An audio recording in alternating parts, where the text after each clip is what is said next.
masuk ke rekening yayasan silakan kamu atur. Tapi kalau dana yang dari rekening Agus itu akan jadi persoalan baru. Karena kita nunggu-nunggu nih, itu uang kemana? Dan saya berani taruhan, tidak ada satu orang pun di dunia ini yang bisa atau mampu mengalihkan dana itu buat kepentingan siapapun selain kepentingan penerima manfaat itu Agus. Termasuk Menteri Sosial tidak bisa memerintahkan uang itu untuk digunakan selain Agus.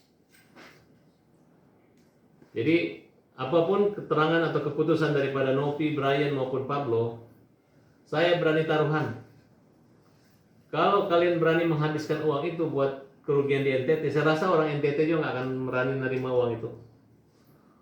Uang air mata, uang buta daripada Agus tiba-tiba dialihkan buat itu, tidak akan ada yang berani. Dan sebagai catatan, ini di luar masalah ini ya, kami akan melaporkan tim hukum yang menggugat Agus Perdata sebagai memberi keterangan palsu atau memalsukan mungkin surat-surat yang terkait dengan gugatan. Tidak semudah itu mereka mencabut gugatan tersebut seenak perut mereka. Saya pengen tahu siapa yang memberi kuasa mereka 500 orang itu. Apakah surat kuasa itu resmi dengan tanda tangan basah atau hanya halusinasi mereka? Dan saya juga ingin tahu apakah persetujuan mencabut dan menyerahkan uang itu ke korban NTT adalah sepersetujuan 1.500 orang yang memberi kuasa kepada mereka. Kalau mereka mencabut, kami langsung laporkan pidana. Ya, ini bukan main-main.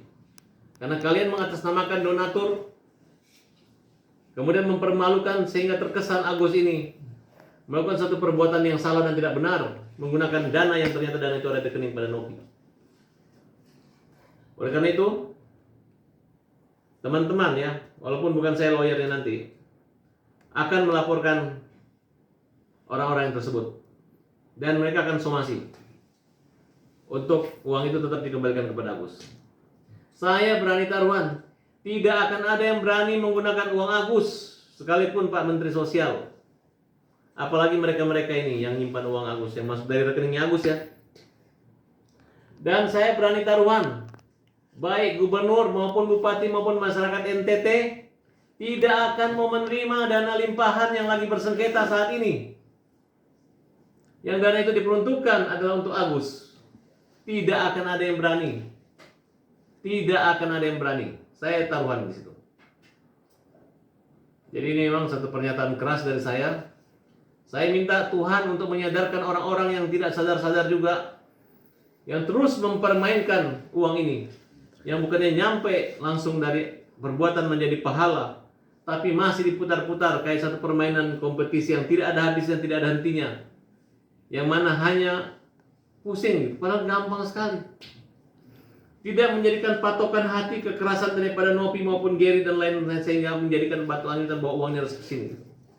Coba kalimatnya, dia ikhlas ngasih ke Sumang NTT karena kalau Agus keberatan nanti yang dituntut adalah Denny akan menggantikan. Itu kan tidak pantas. Seorang yang merasa mengaku sebagai ketua yayasan berkata seperti itu. Jadi saya anggap ini adalah satu permainan saja, dan ini tidak, dan mereka akan tidak nyaman tidurnya. Dan buruan cepat kasih tuh uang kalau kalian berani, buruan. Jangan coba, enggak perlu, kita nggak akan komplain lagi, hanya disomasi aja. Bapak-bapak, mana uangnya Agus yang dulu Gary janjikan? Silahkan kembalikan ke rekeningnya. Biarkan aja pemerintah ataupun penonton berribut dengan Agus. Kalian tidak usah bermasalah. Novi sudah angkat tangan berhenti jadi ketua yayasan. Gary juga sudah angkat tangan menyerahkan kepada Densu. Kalau Densu misalnya punya etikat baik untuk menyerahkan kepada Agus, silahkan. Tapi kalau saran saya Pak Densu, tolong cuci tangan Anda. Nggak usah lagi kena masalah begini. Anda orang besar. Anda orang yang bisa mendapat atau membantu, Anda usah ikut campur dengan mereka lagi. Tinggalkan. Saya menghargai sikap Anda bahwa Anda mundur dan tidak mau lagi bicara tentang donasi kecuali mau damai. Ya. Memang media yang digunakan adalah podcast curhat Bang Densu. Tapi tidak ada surat kuasa, surat tugas daripada para donatur untuk mewakili secara individu. Karena memberi saran pun dianggap melanggar undang-undang, kena pasal-pasal tertentu walaupun ancaman hukumannya cuma 3 bulan dan denda 10.000 perak, tapi itu merupakan satu kesalahan. Bukan dengan cara mengundurkan diri sehingga si Novi bisa lepas daripada panggilan atau proses hukum ini. Tapi yang jelas dari awal laporan sudah kita cabutkan, tapi saya nggak tahu karena di luar daripada saya ada laporan-laporan tertentu yang mungkin nanti akan kita buka di sana.